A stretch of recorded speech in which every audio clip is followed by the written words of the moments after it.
প্রিয় দর্শক, আসসালামু আলাইকুম। দর্শক, আপনাদের প্রীতি শুভেচ্ছা জানিয়ে শুরু করছে আমাদের আজকের প্রতিবেদন। তো দর্শক, দেখতেই পাচ্ছেন আমাদের সামনে এক আপু দাঁড়িয়ে আছে, আমরা তার গল্পটা শুনবো। আসসালামু আলাইকুম, কেমন আছেন? নাম কি আপনার? সুন্দর নাম, সাদিয়া আপু। ইউটিউবে কেন আসলেন?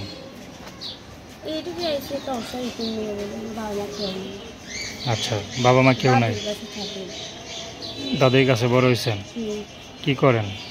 মনে করেন জন্মের পর আমার মা মারা গেছে, বাবা অনেক ছোটবেলায় খালা দিয়া বিয়া শুরু করছে, দাদির কাছে বড় হয়েছি।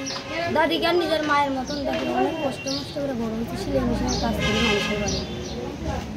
আচ্ছা, আমার চাইতেছে প্রতিবেদনের সামনে যে একটা আমার আপন মতন মানুষ, যে আমার আপন করে নিব, তার কাছে আমি বিয়ে শাদী বলবো। আপনার তো বিয়ে শাদী হয় নাই? না, আমার বিয়ে শাদী হয়নি। আচ্ছা, কেমন বিয়ে? এখন যদি ভাড়াটা মানুষ পান, বিয়ে করবেন? হ্যাঁ, আলহামদুলিল্লাহ বিয়ে হয়নি। সে কোনো পছন্দ আছে আপনার? না, কোনো পছন্দ নাই। সে যদি আমার পছন্দ করে, সে যেখানে বিয়ে হোক। কেমন মানুষ পেলে বিয়ে করবেন বলেন? কেমন মানুষ পেলে বিয়ে করবেন? এরকমই মানুষ যে যদি আমরা ভালোবেসে সারা জীবন আপন করে নিতে পারি, আমি তার কাছে বিয়ে করব। তো নানি কাছে থেকে কি কাজ করেন? সেলাই মেশিনের কাজ করি। সেলাই মেশিনে কাজ করেন? সেলাই মেশিনে কাজ করে কি নানি নাতনির হয়? আমি কি করবো, বাধ্য করে তো প্রতিবেদনের সামনে আসছি। অনেক মানুষ আছে বিয়ে যদি করতে আসে, অনেকেই বিয়ে শাদী করতে চায়, কিন্তু বিয়ে শাদী হয় না যৌতুকের লেগে। আচ্ছা, তো যৌতুক ছাড়া যদি কেউ বিয়ে শাদী করে, আপনি করবেন? হ্যাঁ, আলহামদুলিল্লাহ আমি করবো বিয়ে শাদী। তা আপনার সাথে কি যোগাযোগ করবে? Phone number?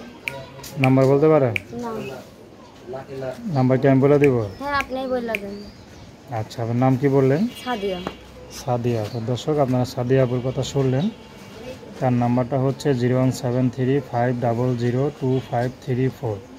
নাম্বারটা আবারও বলছি, 01735002534। তবে ভালোবাসা, সাহায্য সহযোগিতা, বিয়ে শাদী করা একান্ত আপনাদের ব্যক্তিগত ব্যাপার। আসুন আমরা 5 ওয়াক্ত নামাজ পড়ি, সর্বদা দেশের সেবা করি।